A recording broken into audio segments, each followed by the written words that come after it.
एक बार की बात बताता हूँ। मैं ऐसा नहीं हूँ कि मैंने गलतियां नहीं की, मैं ऐसा नहीं हूँ कि मैंने ऐसी गलतियां नहीं की।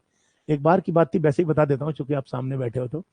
मैं एक बार करीब करीब 10th क्लास के आसपास में पढ़ता था, शायद 10th के आसपास का टाइम है। तो मेरा घर था, मतलब हमारा घर था, तो मेरे पिताजी मतलब पुलिस में जॉब करते थे, तो वो दूसरी जगह पर उनकी पोस्टिंग हुआ करती थी। तो सर्दियों का समय था और उस वक्त अगले दिन नई साल आने वाली थी, मतलब न्यू ईयर अगले दिन आने वाला था। मतलब अगले दिन साल दिन और महीना सब बदल रहा था। तो मेरी क्लास में एक लड़की पढ़ती थी। तो वो लड़की क्या थी, मैं पार्क में, मतलब जहाँ मेरे घर था, घर के सामने एक पार्क था। तो मैं उस पार्क में अपने दोस्तों के साथ में खेल रहा था। मैं छोटा था, 10th क्लास में था उस वक्त, 9th में था। तो बच्चों के साथ खेल रहा था। तो मेरी क्लास की एक लड़की पढ़ती थी, मेरी ही क्लास में आती थी वो। और मेरी उससे कोई ज्यादा बात बात भी नहीं होती थी। तो पता नहीं क्या था उस लड़की के मस्तिष्क में, क्या रहा होगा मुझे नहीं पता। तो वो लड़की क्या थी, एक ग्रीटिंग कार्ड था, मतलब एक ग्रीटिंग कार्ड नहीं समझते क्या बोलते हैं, न्यू ईयर वाला कार्ड आता है ना, कुछ इस टाइप का। तो वो कार्ड जो थी, वो कार्ड पे कुछ लिखा होगा, आई डोंट नो, मुझे आज तक नहीं पता चला उस कार्ड में क्या लिखा था। वो मैं खेल रहा था, उसने मेरे को एक साइड में बुलाया और मैं गया। और जब गया तो उसने वो मुझे कार्ड दे दिया। मेरी मम्मी थी उस वक्त मेरी मम्मी हुआ करती थी, आज इस दुनिया में नहीं है। तो मेरी मम्मी थी, मम्मी उस वक्त स्वेटर बुन रही थी। तो मम्मी ने उस वक्त वो कार्ड उस लड़की ने जब मुझे दिया तो देख लिया था।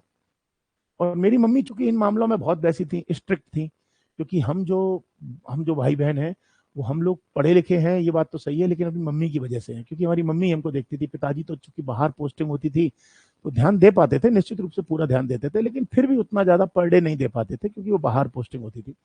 तो मम्मी ने देखा कि जैसे इसने लड़की ने कार्ड दिया, तो वो मेरे पास स्वेटर छोड़ा और भाग के आई। और भाग के आते ही वो कार्ड छीन लिया मुझसे। और मुझसे बोली, तू आ घर में, मैं आज तेरे पापा को बताऊंगी। पिताजी 2 दिन बाद आए, 2 दिन बाद आए।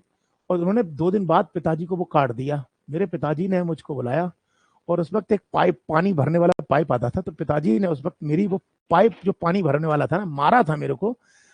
तो आपकी जानकारी के लिए बताऊं, आज भी मेरे बैक में, यहाँ पर पीठ पर एक निशान है। और वो निशान इस बात से लगा था कि पिताजी ने जब पाइप मारा था, यहां से थोड़ा सा कट सा गया था। आज भी है। और फिर पापा ने मेरे को 2-3 दिन 4 दिन तक स्कूल नहीं जाने दिया, मैं ये घर से निकलने पर बैन लगा दिया। उसने कहा बहुत हो गया पढ़ाई वढ़ाई तेरी, तू क्या करेगा पढ़ाई, तू तो ये लड़की वड़की के चक्कर में पड़ जा। मैं आपकी जानकारी के लिए बताऊं, वो दिन का आज दिन, मेरे पिताजी ने मुझे इतना बेहतरीन शिक्षा दी थी। वो मुझसे बाद में बोले कि देख बेटा, जिंदगी में कैरियर सबसे बड़ा होता है।